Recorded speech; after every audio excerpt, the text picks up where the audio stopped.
சிவப்பு நிற எச்சரிக்கை விடுக்கப்பட்டுள்ள கன்னியாகுமரிக்கு பேரிடர் மீட்பு குழு வருகை தந்துள்ளது. இது தொடர்பாக தமிழ்நாடு பேரிடர் மீட்பு படை ஆய்வாளர் வீரராகவன் உடன் நமது செய்தியாளர் ரமேஷ்குமார் நடத்திய கலந்துரையாடலை பார்க்கலாம்.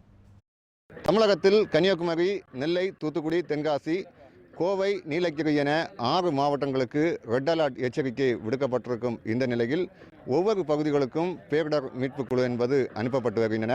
அந்த வகையில் கன்னியாகுமரி மாவட்டத்தை பொறுத்த அளவில் ரெட் அலர்ட் எச்சரிக்கை இன்றைய தினம் விடுக்கப்பட்டிருந்தாலும் ஏற்கனவே இங்கு பரவலாக மழை என்பது இருந்து வருகிறது. இந்த நிலையில் இங்கும் சென்னையிலிருந்து தற்பொழுது பேரிடர் மீட்பு குழு இங்கு வந்திருக்கின்றன. அந்த காட்சியை தான் பார்த்து கொண்டிருக்கிறோம். மாவட்டத்தை பொறுத்த அளவில் சென்னையிலிருந்து ஒரு குழு என்பது இங்கு வரவழைக்கப்பட்டிருக்கிறது. ஆய்வாளர் வீரராகவன் தலைமையில் அந்த குழு இங்கு பல்வேறு பகுதிகளில் கண்காணிப்பு பணியில் ஈடுபட்டு கொண்டிருக்கின்றன. அந்த காட்சிகளை தான் பார்த்து கொண்டிருக்கிறோம். தொடர்ச்சியாக அவர்கள் அந்த மீட்பு பணியில் ஈடுபடுவதற்கான ஒவ்வொரு உபகரணங்களையும் தற்பொழுது இங்கு வைக்கப்பட்டு அதை ஆய்வு செய்யும் பணியும் தற்பொழுது நடைபெற்றுக் கொண்டிருக்கிறது. நம்மோடு ஆய்வாளர் வீரராகவன் இணையரார். அவர்கிட்ட கேட்கலாம். சார் வணக்கம். சென்னையிலிருந்து எவ்வளோ பேர் கொண்ட குழு கன்னியாகுமரி மாவட்டத்துக்கு வந்திருக்கீங்க சார்?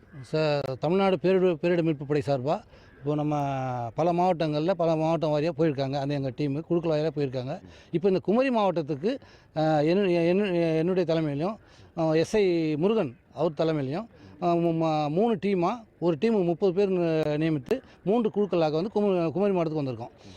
அது அந்த வந்த 3 டீமும் ஃபஸ்ட்டு வந்து திருவட்டாருக்கு 30 பேரும், கிள்ளியூர் பகுதிக்கு 30 பேரும், அகதீஸ்வரம் அந்த இடத்துக்கு 30 பேரும், அந்தந்த தாசில்தார் தலைமையில் அந்த வெள்ள நிவாரணம் போது ஏதேனும் பாதிப்பு ஏற்பட்டால் துரித நடவடிக்கை எடுக்க எங்கள் உபகரணங்களோடு பயிற்சி பெற்ற காவலர்கள் தயார் நிலையில் உள்ளார்கள் என்பதை இந்த தருணத்தில் உங்களுக்கு நான் தெரிவித்துக்கிறேன். ஓகே, இப்போ நீங்கள் வந்திருக்கீங்க.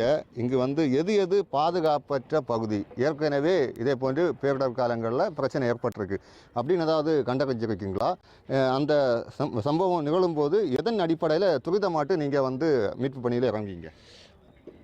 அதாவது இந்த தாசில்தார் சார் எந்த இடம் எங்களுக்கு சொல்கிறாங்களோ அந்த இடத்துல அந்த ஸ்பாட்டுக்கு உடனடியாக நாங்கள் போய் செய்யிட்டு அந்த ரெஸ்கியூ பண்ண வேண்டியது எங்கள் கடமை, எங்கள் டியூட்டி. அதை வந்து எந்த பகுதின்றது அவங்க சொல்லி தான் எனக்கு தெரிய வரும். இப்போ அவங்க சார் சொல்லுவாங்க. இப்போ மாவட்டத்தை பொறுத்த அளவில் ரெட் அலர்ட் எச்சரிக்கை விடுக்கப்பட்டிருக்காங்க. இப்போ வந்து இங்கே நிலைமை எப்படி இருக்குது சார்? இப்போ மழை எதுவும் அவ்வளோ இல்லை. நேற்று இரவு கொஞ்சம் சற்று கனமழை பெஞ்சுது. இப்போ இந்த வரைக்கும் எதுவும் மழை இல்லை. இன்னும் மழை வரும்னு சொல்லிட்டு ரெட் அலர்ட் கொடுத்துருக்காங்க. இனி வந்தால் தெரிய வரும்.